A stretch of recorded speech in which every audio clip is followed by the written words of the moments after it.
Have a look over to the left here. Wait till you see this. Hello, friends.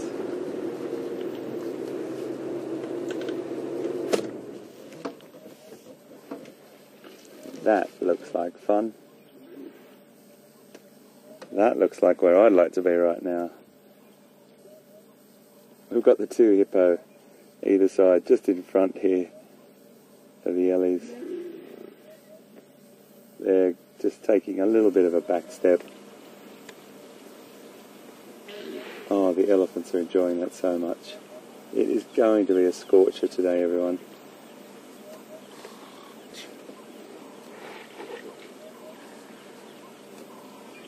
Oh, that's so nice.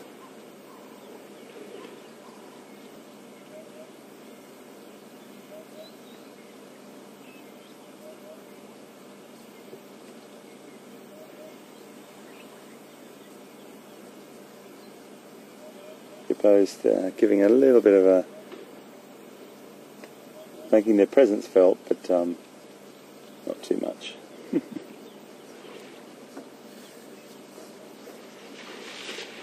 So when there's available water like this, the elephants can drink a couple of times a day.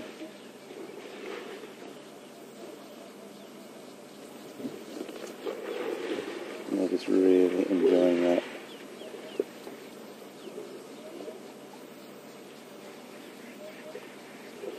Really enjoying that. They might turn around and face us.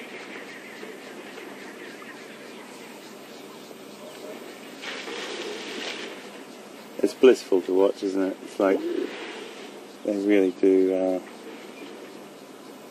look like they're enjoying it.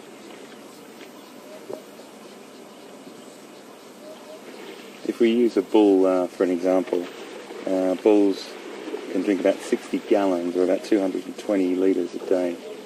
And that's a decent amount of water when you think about it. That's about 22 normal sized buckets that we use around the house.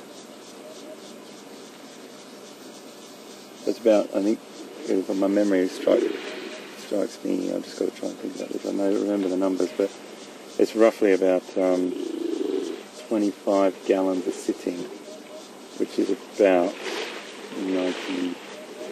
90-ish litres, and they will do that a couple of times a day if they can, or if they need to. Those hippos popping their heads up. But at the moment they're just wallowing in that gorgeous cool water there. It really does give you an indicator how hot it is, folks. I'm just going to try and get a temperature for you.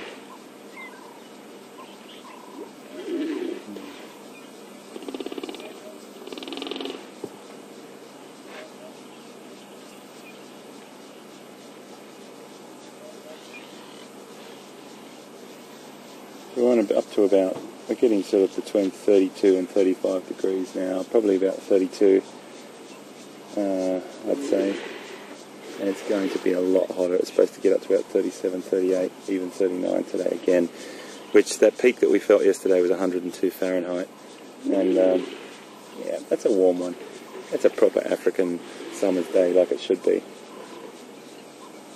I know we're just looking at their rumps at the moment, but they've decided to stand that way.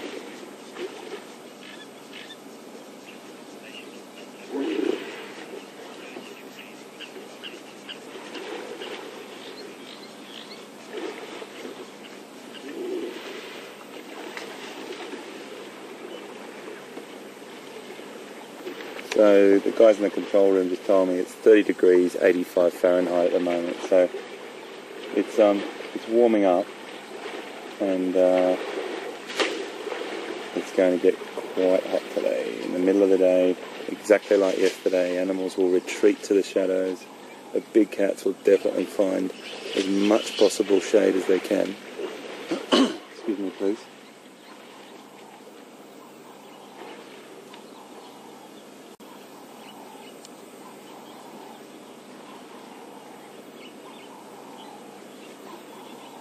So the females will tolerate young bulls in the herd, and they're probably a related offspring. And then when he gets to the size that he's not required, or his presence isn't welcomed anymore, the matriarch, whether it's his mother or not, will push him away. And then he'll either join a bachelor herd or a loose-knit sort of group of individuals that are all males, and learn from those males and try and come back to the herd now and again, but the matriarch will also push him away again. And she's in charge, she's the one that calls the shots. Normally the biggest, oldest individual, not always, but normally the biggest and oldest. Could you just pan back a little bit for me, zoom back on me, sorry, Liam. You see the hippos just there? There's one there, the other one's gone underwater. There we go. They're just like, hey, this is my dam. What are you guys doing in here? You normally just come and drink from the side. Stirring up the mud. Just keeping their distance, that's for sure. You see that cooling system that we were talking about this morning. You zoom in a bit here, VM, just for me. As close as we can and tight as we can on that ear. And we might be able to see as she flaps it back. There's a network of veins in there. It's a little bit tricky. You see it on the left, veins and behind those ears, that the elephant will flap the ears, and when they're in the shade, that cool air behind the ear regulates the blood flow, the blood temperature, sorry. It keeps them cool. It's just a way of cooling themselves. Dogs pant, and this is just their way. Oh, they're lying down now. That does look fantastic, doesn't it? That's great. The bonding in an elephant herd, in a breeding herd, is so tight. And there's a great word, and most of you probably know this word, called anthropomorphism. Being anthropomorphic is a human being giving animal human-like qualities, and we can't help it. We just can't help it. It's, in a scientific sense. Look at that one gone right underwater. This is beautiful to watch. In a scientific sense, of course, we don't show any anthropomorphic sort of slant on anything, because it's science. It's very, very serious. But in this situation, I don't know. My judgment is that they are having a good time. Excuse me, please. Just going to have a drink myself.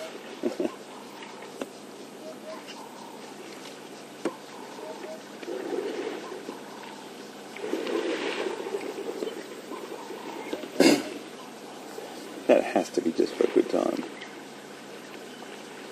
And a bonding session with the family. Vocalization there.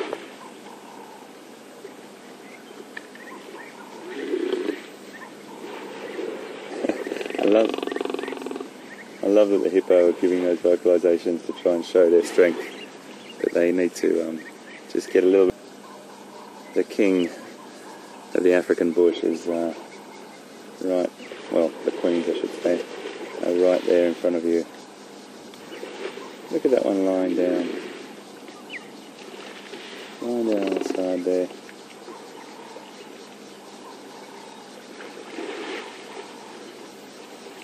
And that little youngster in the middle. You can see the youngster that we haven't probably clocked yet. That's the little baby I was worried about, actually. This is the little herd. Remember I said yesterday there was a youngster that all the females were protecting and standing around, and he had like a bit of an abscess on his just below his right shoulder, on the top of his elbow there, or his shoulder, sorry. And it seems to have cleared up, but they were very protective over him, and a few of us, particularly Will, our operations director, picked it up the other day. He said every time he's driven past he's seen the females standing around this youngster, which is sort of what they're doing now, but I'll tell you what, they look like they're having a good time. Really nice to see. I'm happy about that. Head's right underwater.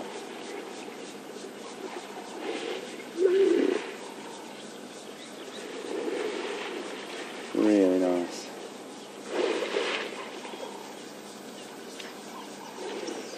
We might just stay here for a few more minutes, folks, if that's okay. Look how she's rested her trunk over her tusk there.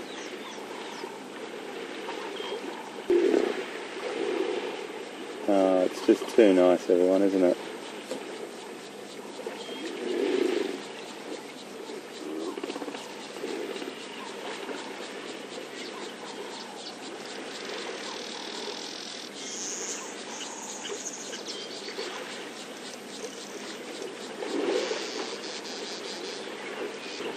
What a pleasure.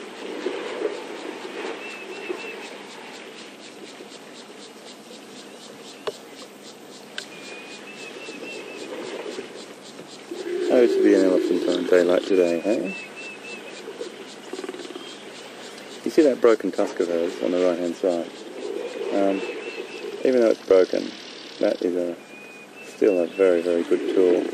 And a great weapon as well. But a great tool. She would be able to use that. She might modify the way that she uses it, like having a knife and fork, really.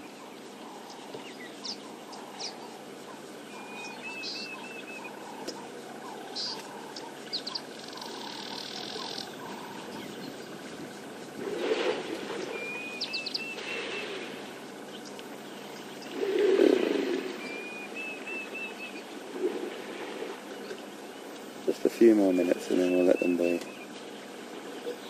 They're certainly not concerned about us.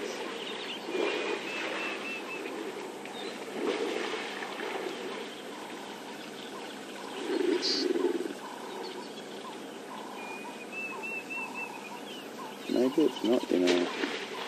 Maybe it's not the same herd. Now I've just seen that individual come up. It's quite long tusks. And I'm not sure if it's what I was thinking. It's not the baby, you know. The baby was much smaller. When she was underwater there, I just couldn't really figure out who it was, but it's not the same individual.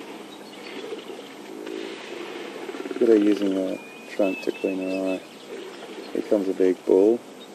Should be a little bit of interaction now. We've got another big bull coming down to, sorry, another little big bull coming down to have a drink now.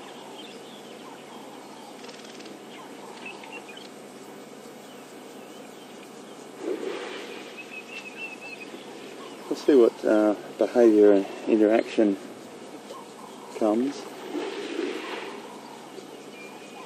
from this.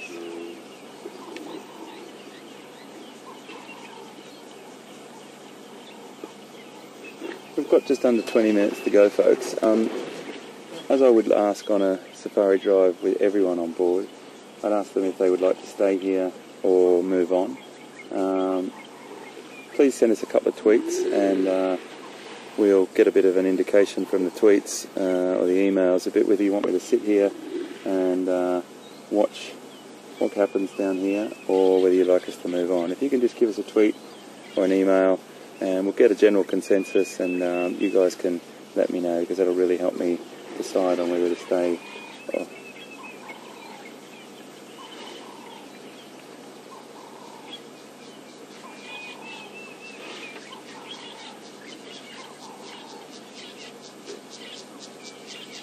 So they're just below the lodge here, is what you can see in the background.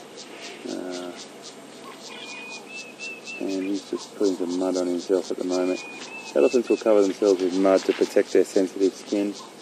And even though it looks like thick, rough skin, it is thick and it is rough, but it's also very sensitive.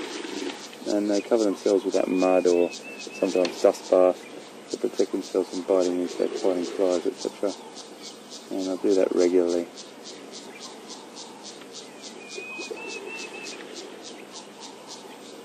That male is just he's standing off over there a little bit. And they come round.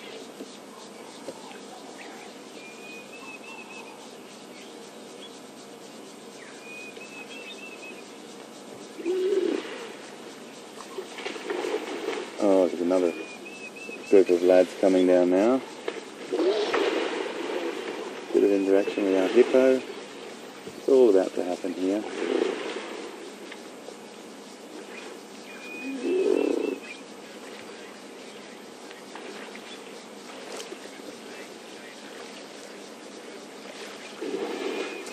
Well, control room just called me, folks, and I thought you'd say exactly what you've said. Everyone's saying stay with the Ellies, and that's beautiful because that's exactly what I wanted to do. These sorts of things are what Africa is all about. Sitting a beautiful distance away, we're close enough to not change their behaviour, but we're far enough to not change their behaviour, and close enough because these beautiful animals on this reserve are very, very habituated or conditioned to us and don't find us a threat at all. But thanks for your tweets and your emails to say stay. What a beautiful way to finish. We'll probably sit here, folks. I think it's there's no use leaving this beautiful situation. Most of the time we see elephants feeding, or we come down and see them drinking a lot, but there's a nice interaction now with this bachelor herd that's coming down. A big, gorgeous big male there, making his way around. The females may vocalise, which is always brilliant to hear as well. They may just stay there. The males may come out in the water as well. We just don't know what's going to happen.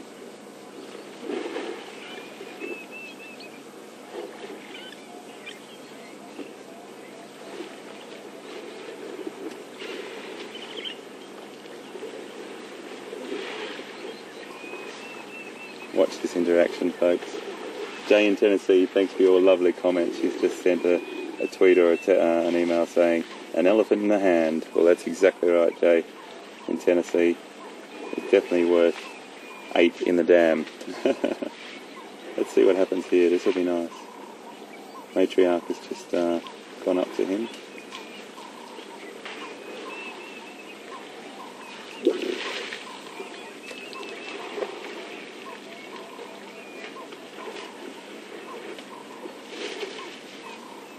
He's playing the cool guy at the dance at the moment. But she definitely just went up to him to say, hey, that's far enough, that's close enough.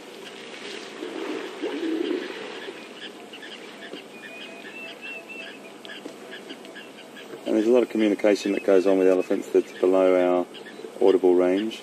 We can't hear a lot of the very, very low rumblings and communications and vocalizations. We hear most of it. We can hear some of the really low, we can feel some of the low rumblings as well. It sort of reverberates through your body. But they definitely have an incredible communication with each other.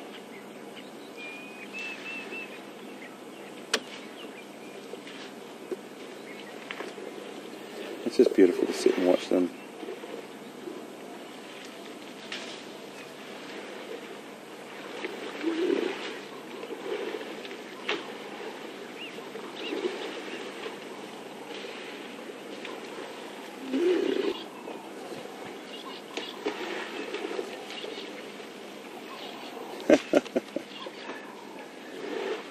Canada, it's -9. Well, I feel for you, my friend. I have been to Manitoba, and I did a documentary up in Manitoba on the red-sided garter snakes in Narcisse, and that was a fantastic experience. So I really do love your part of the world. But yes, I have to say it was on the chilly side, but it's a beautiful place you live in. So there's definitely great sides to everything. But wish you were sitting here with us, but you are here with us. I'm just going to have to describe the temperature to you, if that's okay. So there's a great thing to see here with this male and female, this bull and cow elephant. And I just want, it's not often that you get to see them right next to each other. There's a word called sexual dimorphism, or a phrase, 2 words, sexual dimorphism, and it's basically to show that there's a distinct difference between the males and the females. It happens with loads of animals. Another great example is something completely out of context, but elephant seals. If you've ever seen elephant seals in the Antarctic on documentaries, the males are absolutely massive compared to the females. It's similar here.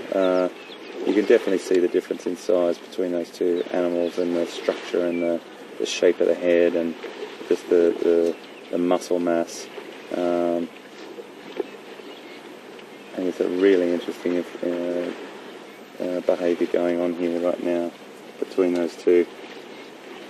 The males, I think we went through this the other day, they can get up to, and this is a really, really big male elephant, can get up to about 6,000 kgs, which is about 6.6 tons, which is an extraordinary weight. They're just huge, absolutely huge.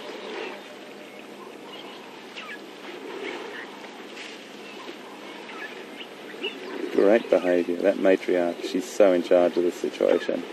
The matriarch, as I'm sure most people know, but she's the strongest, most, not intelligent, but she's probably got the most knowledge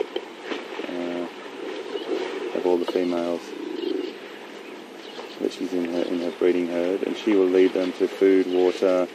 She'll call the shots. She'll tell them when to go, when not to go, and all those sorts of things. And it really is about listening to the beat of the drum from the matriarch. And the males live in bachelor herds or rarely alone, but occasionally, but mainly in bachelor herds.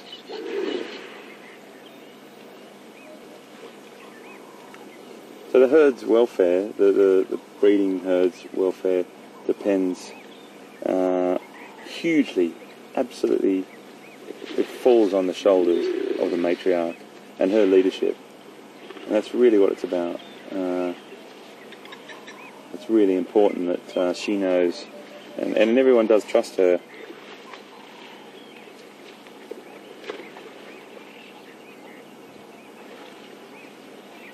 The male's success, breeding success, depends on the size of his weaponry. But the battles between males can be absolutely fierce, and you hear the clash of ivory, and my goodness, it's a very, very distinct sound.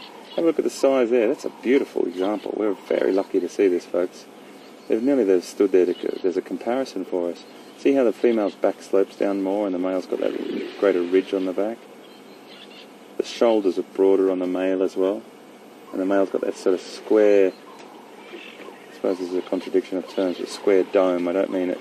Dome is obviously spherical or half spherical, but they've got that sort of bump or bulbous area on the head, and it's more prominent on the males. But she's definitely not pushing him away now. So who knows when she's coming into estrus, but he would be showing a bit more interest in her if she was in estrus or in season. So she's just come out now and had having a bit of a feed on some foliage. We've still got the three others in the middle having a beautiful swim. A couple of bulls on the other side. 1, 2, 3, 4, 5, 6, 7, 8 elephants.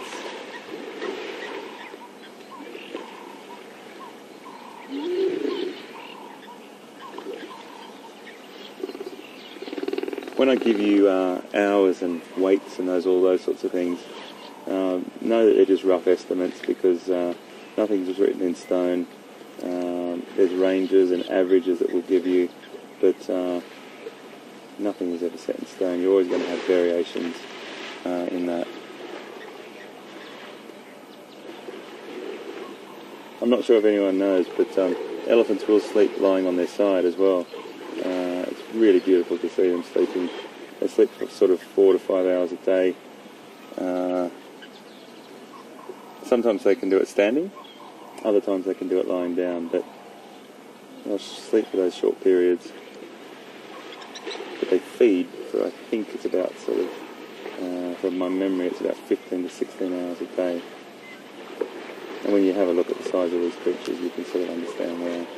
So we're going to see a really interesting bit of behaviour here between that matriarch and this bull now. He's already had a standoff with the other bull. Very interesting body posture. She's gone very still.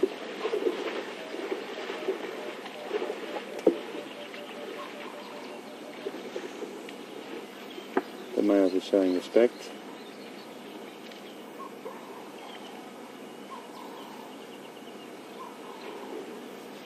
Be some greetings going on here potentially. Look at that, the tongue touching. Who knows who that individual is? They could be related to her. And there's loads and loads of different behaviours that would go on now when they're meeting each other, and they would really go to the ones that are next of kin or their relationships that they have with offspring. They could be brothers or sisters that are meeting now, and you just don't know. It could be cousins, it could be relationships that go back or quite distant, but it's definitely a lovely ritualised greeting situation that happens.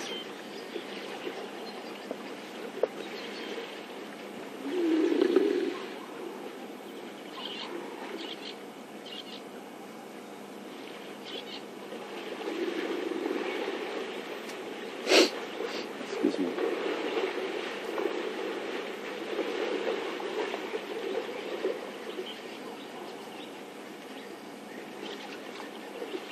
How lovely to see this is. That may have taken off with quite a pace. A little bit of sparring going on here at the front.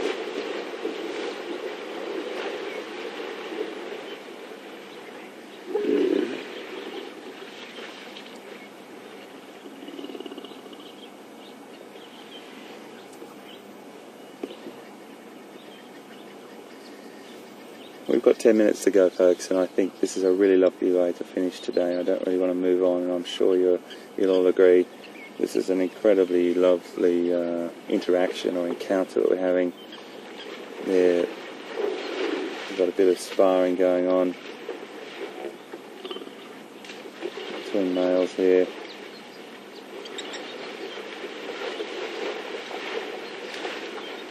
Young bulls do this to learn how to work it out in the future, really, I suppose. They practice, they sort of assert their dominancy at a very young age, and these two particular bulls are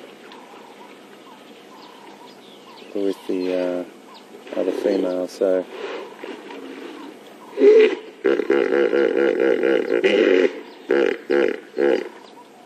that's another one of my top African sounds for you there.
John has just come back to us on email. John, top work. Thank you so much for reminding me. It's a great time to talk about the feet. If you have a look at those feet going up the hill now, you'll see those front ones are round, got a real sort of round shape to them, and the back ones, when they lift it up, you'll see, or even if you can see that individual on the left of the water there, Vian, you go back down to the water's edge, the back feet are an oval shape, and the front feet are a round shape. See those big pads? Those big pads, much bigger on the front than they are on the back, supporting all that bulk in front.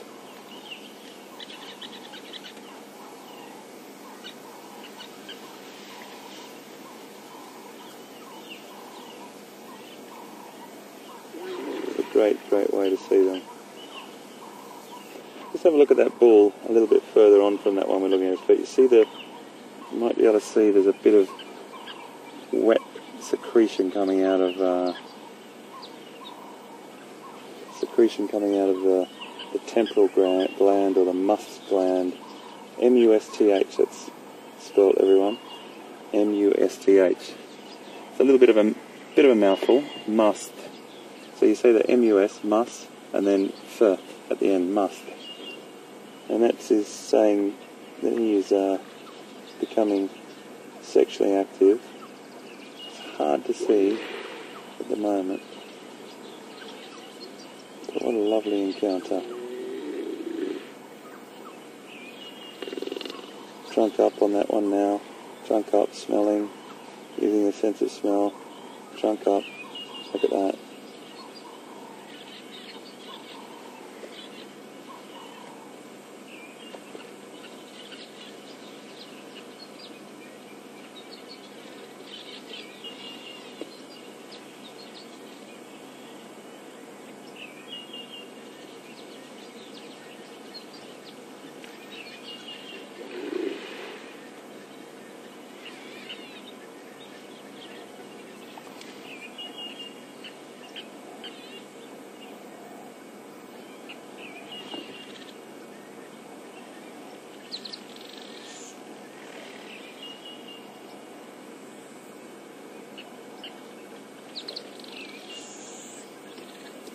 Wow, what a lovely encounter.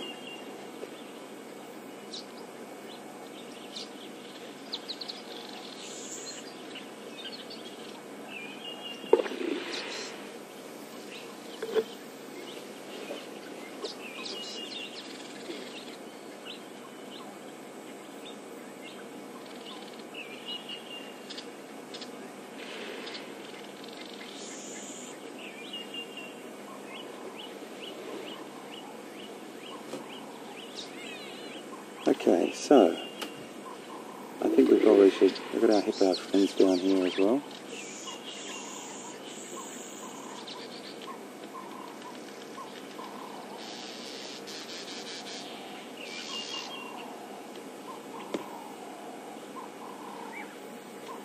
Our hippo friends down in the water, right there.